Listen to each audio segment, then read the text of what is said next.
Hi, my name is Marion, and today I'll be talking to you guys about the ways that I believe Mexican American students and people of color are oppressed in the educational school system, and how my beliefs on ways to change that. So, from my personal experience as a minority student, was be able to I wish I was able to be understood in the classroom as well as my personal challenges that I had. The ways I believe that a student can be understood is by their instructor, and I think having instructors be trained regarding their students' personable um, differences. For example, a white student or a white peer of mine would be catered to differently than mine. An example of that would be I had a language barrier in English, and I wasn't able to exceed in my education due to that language barrier, and I was put into an ESL class without actually understanding what it was that I was going to learn and how that would help me. And so, funding like extracurricular activities, for an example, would be a way that oppressed students can be assisted within their education. The confidence levels to me when I was younger were really low, and I think by the this colonized mentality that I believe is happening within our communities, and to be feeling less than as a young student and a child at that, I would have appreciated if my instructors took the time out of their day to actually understood what my differences were, instead of putting me into a course that they would think would help me without talking to my parents or actively seeking help within my education. The arts really did give me a really good expression when I was younger. And so I think that with extracurricular activities and doing art by expressing yourself, if not verbally, can actually dive into like social skills as a young student in order for you to exceed. Now that I'm a little bit older and in college, I do understand that art for me is my passion, as well as a linguistic expression, as to build confidence for me as a student. And so, time and time again, we do see art being established within our communities. Barrio Logan would be an example of the arts for the Chicano community and the Chicano students that go into City College here itself. And for me specifically, I come from a culture that is a land of poets, and we use proverbs to gain confidence within ourselves and our self identity. Like we learned with Aslan, learning who you are is extremely important. And by knowing your identity, you are able to move forward and with confidence and be proud of your heritage, and not feel so less than when you're in the classroom with your white peers, because it has nothing to do with being white. It has everything to do with being proud of who you are, despite how you may feel in a system that is pushing this prejudice and oppression against people of color, Chicano students, and black people like myself that identify as black. And when it comes to facing these challenges, we need to look into it with funding in our school systems, because without the funding and the extracurricular activities in the arts, we would not be able to get to the goals that we would desire, because we are not expressing our heritage, nor are we expressing ourselves. Or, for example, with me, my poetry, I'm really good with poetry. I love poetry so much. I think it does identify a lot of the credentials that I grew up with regarding my heritage. And when it comes to the funding of students, we do not see a representation of the school board members as people of color. And I would like to also bring attention to that and awareness to that, because when it does come to having a sense of belonging, that does start with having people to represent you in politically in educational school system, as well as school board members that push for diversity, exception, and inclusion at a very organic stature. Um, and this is some of the thoughts that I believe that can help students of color, Chicano students as well, exceed in their education system by being understood, having a form of identity that they are proud of, and gaining extracurricular activities within the school system to build their confidence as well as their social skills. Thank you. Hello, my name is Henry Moore, and I'm a Mexican American student at City College. I've grown up in with a pretty sheltered childhood. I stayed at home a lot. I went to private school, so I surrounded myself with pretty much the same people over and over throughout, like each grade. And I didn't really know much about the outside world.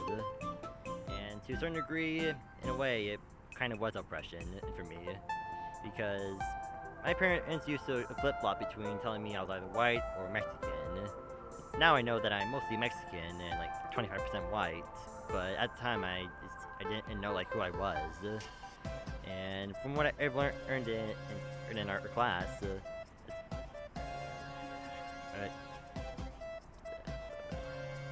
as in Yatsan mentality, is that it's all about self-reflection, knowing who you are, and be comfortable with it.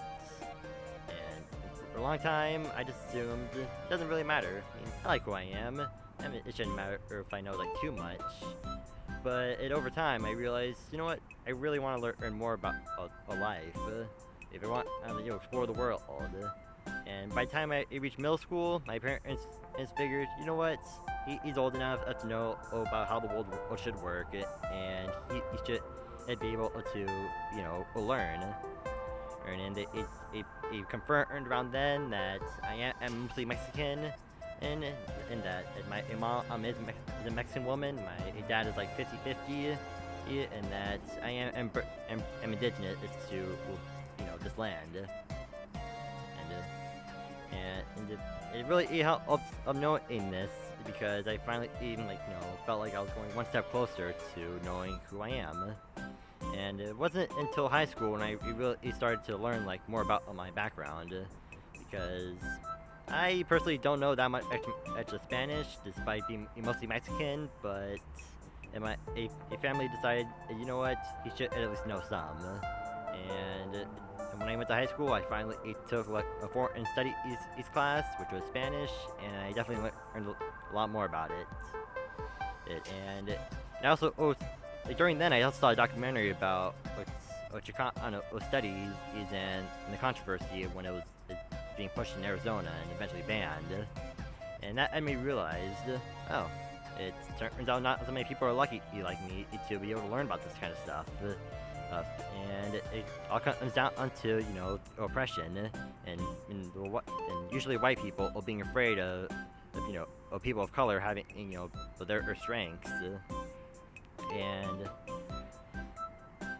that, of course, even though I was very sheltered and didn't really know much about the world, I knew one thing: racism is not good at all. And that's people of like whatever background they're from, they should be able to live their lives without any trouble. And people are learning about their different backgrounds and being able to express themselves with their own self-reflections, and can put a stop to white supremacy being legitimized with their agenda. And people will be able to be who they are without having to conform to any bad things that they don't want to be part of, just to survive. Yeah, thank you. Hola, soy Jen Silva y soy una estudiante aquí en City College. Yo personalmente, cuando estudiaba en México, en la preparatoria, a mí siempre me juzgaron porque me he visto muy queer. Entonces, allá en México hay mucha discriminación hacia las personas queer. Entonces, yo que me vestía de eso, pues atraía mucha discriminación. Entonces yo tenía miedo de vestirme como yo quería por ese miedo a ese tipo de comentarios. Y ya cuando vine aquí al colegio me di cuenta que nada que ver cómo te vistas a lo que eres.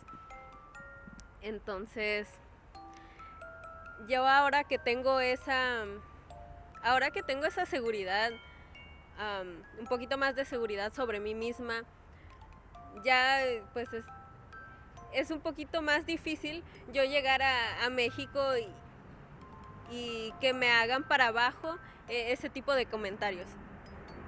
Entonces, nuestra propuesta es que nosotros estemos seguros de nosotros mismos, que exploremos quiénes somos y que hagamos ese tipo de reflexiones en quiénes somos, para que que tengamos la seguridad de quiénes somos, ya que hayamos aprendido un poquito sobre nosotros, sobre dónde venimos, sobre nuestra cultura.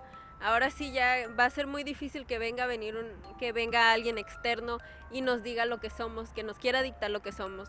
Por ejemplo, que dicen que los mexicanos son flojos. Sí, yo ya sé que un mexicano no es flojo, que un mexicano puede hacer lo que ellos quieran, puede ser educado, se puede educar, y no tiene que ser precisamente flojo solo porque el colonizador nos dice que los mexicanos son flojos. Entonces, tú cuando ya tienes la seguridad de quién eres, ya es más difícil que los demás te quieran hacer para abajo o te quieran hacer sentir mal. Gracias. Good morning.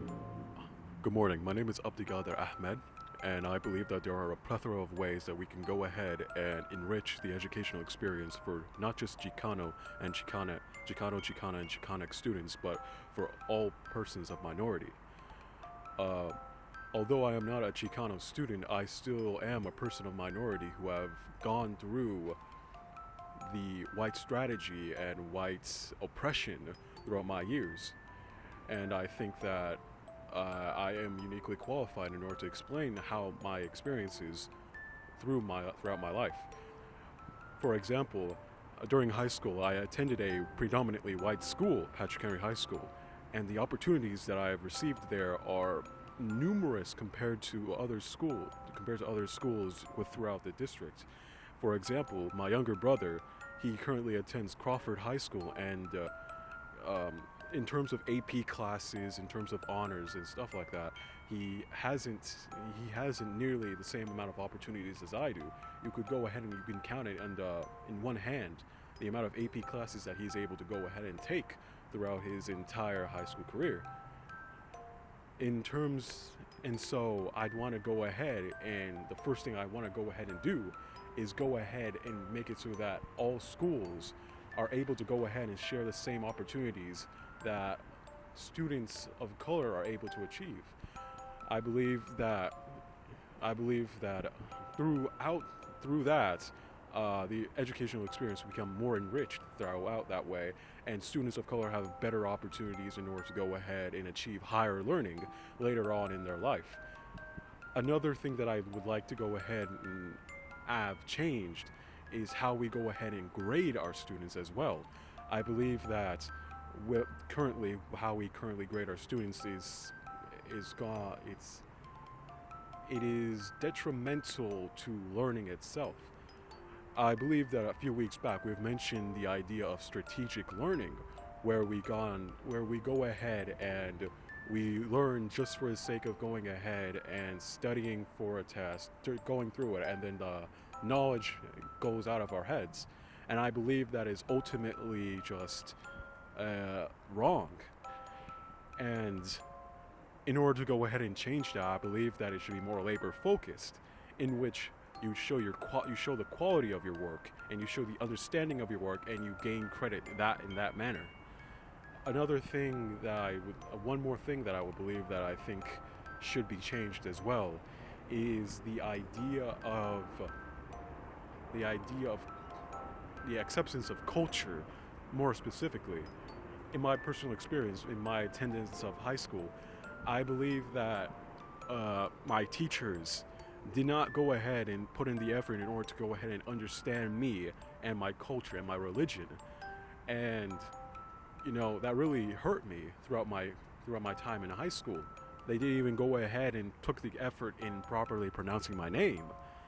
And so how I would go ahead and change that is go ahead and expose our teachers, our faculty, our counselors to those different cultures, or go ahead and have some of counselors be within that culture themselves in order for them to go ahead and understand us, the students. Ultimately, I believe that we are a long ways to go in order to go ahead and gain that sort of perspective for our students and for our education.